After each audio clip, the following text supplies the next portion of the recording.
هو اقل سندوتش هنا بكام؟ ب 10 جنيه. يعني الوجبه دي ب20. والله دي الوجبه دي ب20. بعمل طعميه وبعمل بطاطس، بعمل بتنجان، بعمل بيض، بعمل فول بالصلصه، كمان بعمل فول بالطحينه. طب قول لي بقى بيكلفك كام الفطار ده؟ حوالي 20 جنيه. 20 جنيه؟ بتاكل ايه؟ جبنه وبيض وبتنجان. هو اقل سندوتش هنا بكام؟ ب 10 جنيه. وبتقعد بقى هنا على البحر؟ اه. طب دي حاجه عظيمه جدا، يعني انت جنبك الحسنيين، الميه والهواء، اه. وكمان اكل بيتي والراجل حلو ورخيص كمان. يعني الوجبه دي ب20. والله دي الوجبه دي ب20. سلطه خضراء وبتنجان مخلل وفول بصلصه وعيش 29 برضه يدفعهم عادي، لو معاه 20 هيدفعهم عادي. طب ما عنديش مشكله. دي حاجه عظيمه جدا. وكمان قاعده حلوه، هتروحي توصليه دلوقتي؟ طبعا. تيجي هنا ولا تاكل عندك؟ وصل له اكله وبياكل بقى وجبته. انا بقالي هنا عمري هنا بقالي 30 سنه معاه. انا هنا وانا عندي 10 سنين. انا شغال منجد بلدي بتاع الستايه. انا باجي اتغدى حضرتك. القعده هنا حلوه؟ القعده جميله. مش انا ام محمد فيها، بس كل حاجه نظيفه هنا. انا مش بستريح الا هنا. بس في الصعيد بقى ده بيسموه فحل البصل بقى ده اللي بتقولوا عليه؟ بصل احمر. اه. حلو للسكر وحلو للضغط، وفي نفس الوقت يعني بياكل.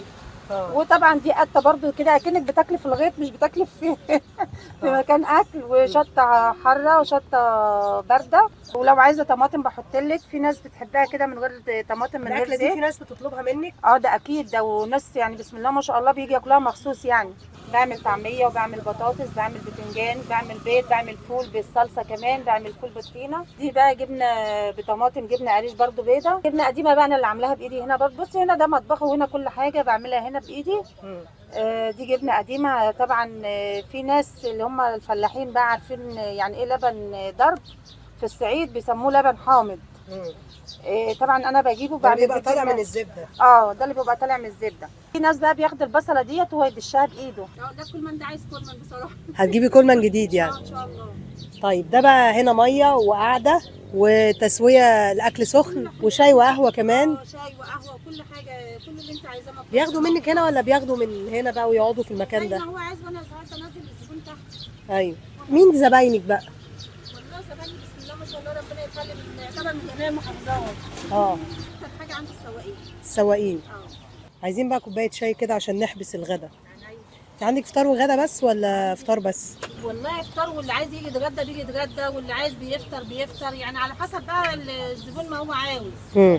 يعني انا هنا عندي الوجبه بتبدا من الصبح. كفايه واحده سكر؟ بتبدا زي ما هي لغايه ما الزبون عايز ياكلها الظهر، عايز ياكلها بعد الظهر، عايز ياكلها في اي وقت. هي الوجبه زي ما هي. ويقعدوا بقى هنا جنب قدام مني فرع النيل هنا. طبعا فرشه بلدي زي ما انت شايفه كده.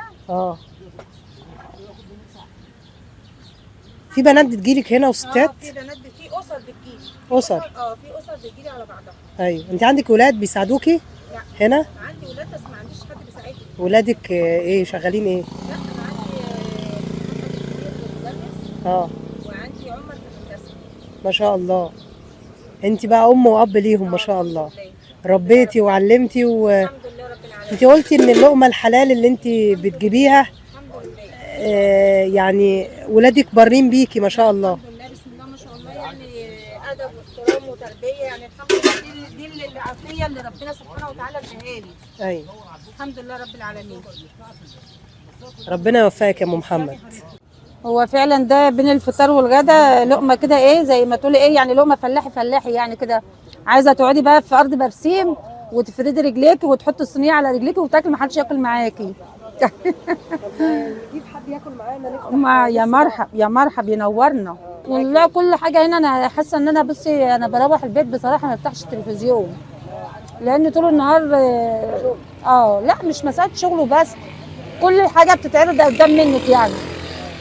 وده بقى المطبخ اللي انت بتجهزي فيه كل حاجه؟ كل حاجه بجهزها هنا. والبصل ده ليه بقى كل البصل ده؟ في ناس والله في ناس بتحب البصل لازم يعني كده ولا لا، في ناس بتحب تاخده كده تدشه بايدها كده بيبقى اطعم.